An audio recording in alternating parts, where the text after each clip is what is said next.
Mu kaweefube w'okuyonja n'okukulaakulanya ekibuga Kampala, nankulu w'ekibuga Jennifer Musisi Ssemakula alambudde omulimu gw'okukola enguudo awamu n'emyala okugenda mu maaso mu bitundu by'ekibuga Kampala eby'enjawulo. Mu nguudo ezirambuddwa mwe muli olwa Channel Road, Mpaabana Road, Kiseka Road, Waligo Road olusangibwa mu Kawempe Division, Dembe Kirowooza Road olusangibwa mu Nakawa Division.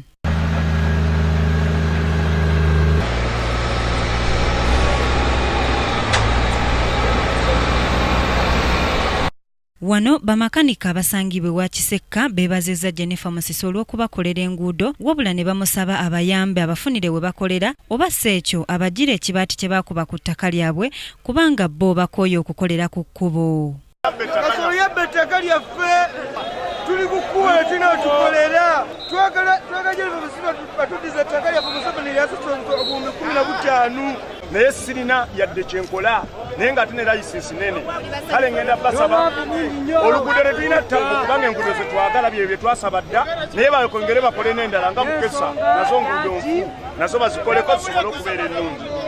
Kompleni nga twali tukolerawo limaze emyaka 2 tewali kigenda mu maaso. Abantu bali awo abaali bakolerawo ne badda ku kkubo. Mu myaka 2 bandibadde bayingira mu kifo kyabwe ne bagira nga bakoleramu naye okubanga ayingira mu bakwata bukwasi ne bakutwala bagamba ekifo kivunanyizibwako muntu munene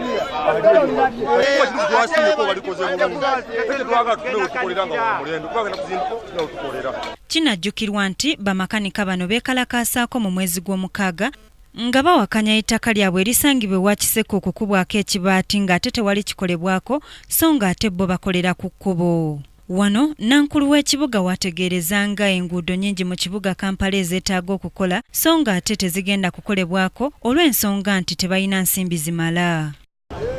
Projects nyingi tetugenda zikola kyannaku nze kinnumanye kuba twasuubiza abantu naye tetugenda zikola okutuusa nga tufunye ssente kuba kati nezibadde ku project ya World Bank enguudo ezibadde obubi designs ziri ready abakola bali ready tetusobola kuzitandikako okutujjako nga tufunye ssente. Ekitundu ekiva mu gavumenti eza World Bank zo gye ziri ku akawunti bazituwa naye ekitundu ekiva mu gavumenti kibadde kikinnajjanga gavumenti ekyalinamu ndowooza obuzibuzibu mu nsaasaanya yayo. Musisi wano wasinzidde ne yeebaza abakulembeze b'ebitundu eby'enjawulo olw'okukolaganira awamu n'ekitongole kya Kampala Capital City Authority mu nteekateeka z'ebyenkulaakulana. Naye neebaza nnyo ab'ekitundu naddala abakulembeze b'ekitundu aba Area Development PDC ne bakansalazi baffe abakiikirira ebitundu bino bakoze omulimu munene nnyo okumanyisa abantu kye twagala okukola naffe tumanyisa ki ekiri obubi.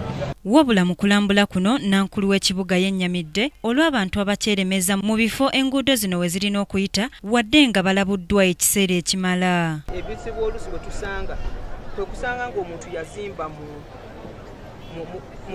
kiyita road reserve ekkubo we lyandibadde ekitundu ekyaterekebwa ogazi y'oluguudo oli n'azimbamu oluusi nnyumba oluusi n'azimbamu kisenge naye nga tubali tugenda twogera n'abantu bano nga tubaga nti bannange weeseetuulemu tukole oluguudo kuba tukola oluguudo lukuyamba gwe kennyini kugoba enfuufu n'okwongera ku mutindo gw'ekifo kyammwe nga mmwe abatuuze. Oluusi batugamba tubawe ssente naye ssente banange teziriiyo n'ez'okukola enguudo zino za nkalu tukaaba abalala tetubakoledde kubanga ssente tewali. KCCA ekubiriza bannakampala okubeera abakkakkamu n'okukolaganira awamu n'ekitongole mu nteekateeka z'okuddaabiriza ekibuga era nga n'ensonga y'emyala yakukolebwako mu bwangu ddala. Kingdom TV amalindirire Basirika Sarah n'Enshuti Peter.